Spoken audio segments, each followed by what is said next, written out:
Sa darating na halalan, pipiliin ko mga matitino.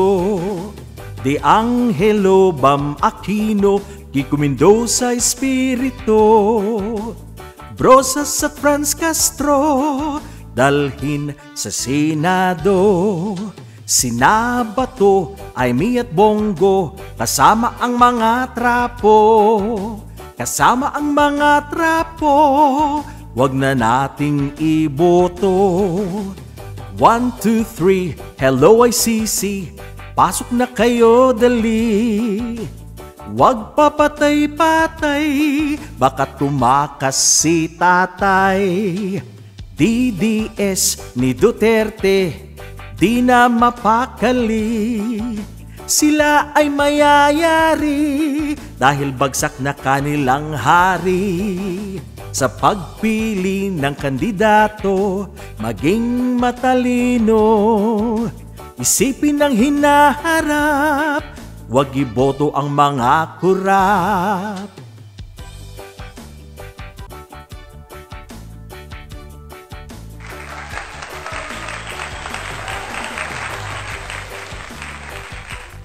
Magandang hapon po mga kababayan. Ito nga, kinasuhan na ni General Nick Torre. Ito pong si ating sundalong kapitan na si Clemente Dado Enrique, mga kababayan. Alam niyo po, ito po ay isang dating sundalong turned vlogger. At marami po siyang pinagsasabi kontra po sa gobyerno at nakasuhan po siya ng inciting to sedition dahil siya po yung maingay.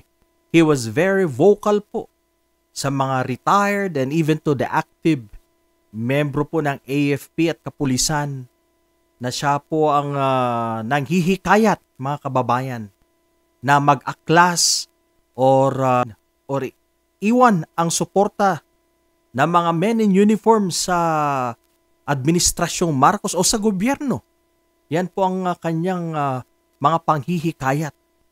Kaya po kinasuhan na ni General Torre itong si Dado, mga kababayan. Bago po tayo magpatuloy, shoutout po sa ating mga subscribers. Sa aking kaibigan ni si Sir Leopoldo Bacol, shout out to you my friend. Ganun na rin kay Mar Ekling sa Davao de Oro. Shout out sa iyo Mar and to your family members. Sa lahat po ng ating taga-subaybay at mga nanunood, marami pong salamat sa inyong pakikinig, panunood.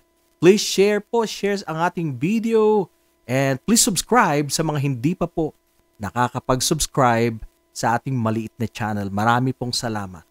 Yan, ituloy po natin itong si Dado. Si Dado na magaling din pong mang bluff, mga kababayan, nananakot. At lately nga po, itong po mga BBM vloggers, mga kababayan, at mga pro-government vloggers, tinatakot niya po na gugurgurin daw ang mga vloggers na kumukontra sa mga Duterte. Yan. Kumukontra kay Sara Duterte. Yan po, mga kababayan. Pero nakahanap po siya ng katapat niya. Andyan na po ang ating Chief of CIDG na si General Nick Torre. Siya na po ang nagsampa ng kaso kay Dado. And I think tama lang po itong ginawa ng gobyerno dito. Dapat, mga kababayan, matagal na pong ginagawa ng gobyerno ito. Kaya po sumusobra po itong mga tao na to. Mga DDS, mga taga Davao or mga supporters ng taga Davao.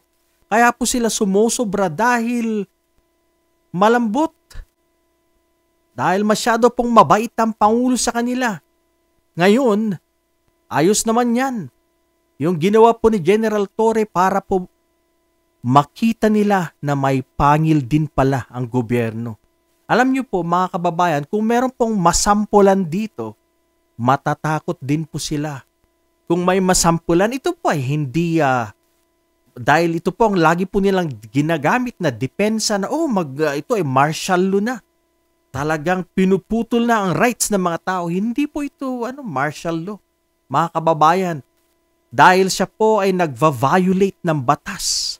Mga kababayan, this is inciting to sedition. Siya po yung nang-uudyok ng mga tao na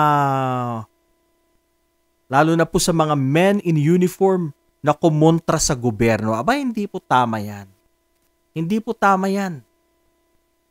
Dapat lang na madisiplina itong si Dado Enrique para po mabigyan po siya ng leksyon.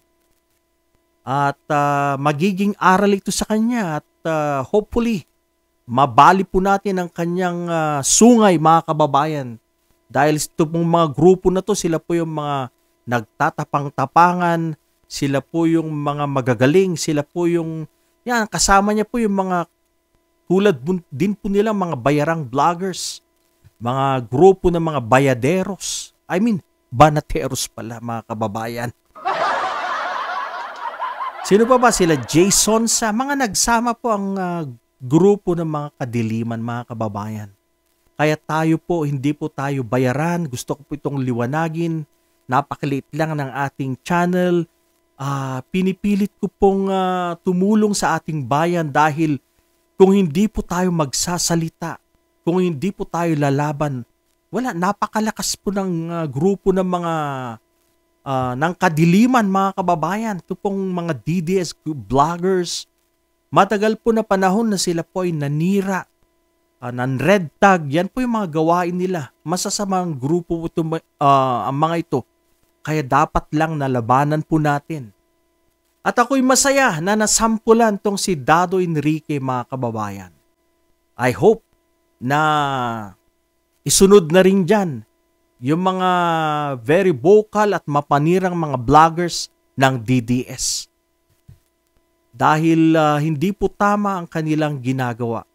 Okay lang po sana kung may mga basihan, pero yung kaso niya po is mabigat na po yan. He's giving threats sa mga taong sumusuporta sa gobyerno, mga kababayan.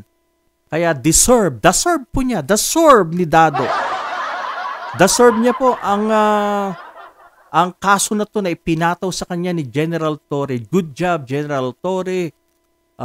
Keep up the good work, sir.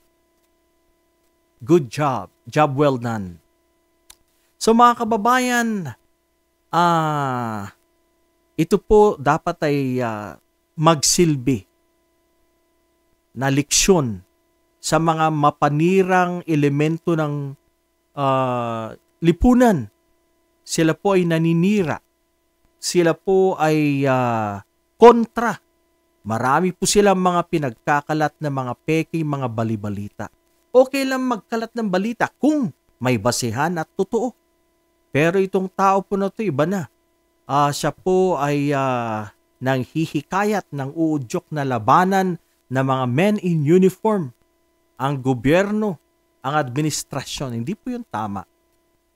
Nabigyan ng oras ang mga Duterte, wala pong mga kumontra sa kanila.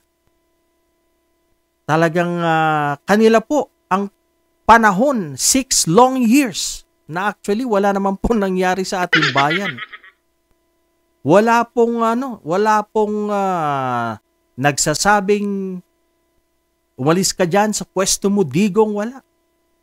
Pero ngayon, dahil hindi po nila napatalsik si PBBM, kaya gumagawa po sila ng mga paraan at ginagamit po nila ito pong si Dado na to at pati po itong si Macanas. Magkasama po yan, mga pro-Duterte na mga vloggers na nang uudyok sa mga men in uniform ng AFP at PNP, mga kababayan. Kaya, ayos lang na nasampulan po ito para po ma-deter o para po ma-discourage at makapag-isip-isip po itong mga tao na ito na hindi po nila tutularan ang ginagawa ni ex-kapitan Dado Enrique, mga kababayan. Alright mga kababayan, ito lang po muna ang aking maikling talakayan. Mag-iingat po tayo lagi. Sana po'y piliin lagi ang tama, manindigan para sa ating bayan, manindigan para sa Pilipino. Marami pong salamat at isang magandang hapon po sa inyong lahat.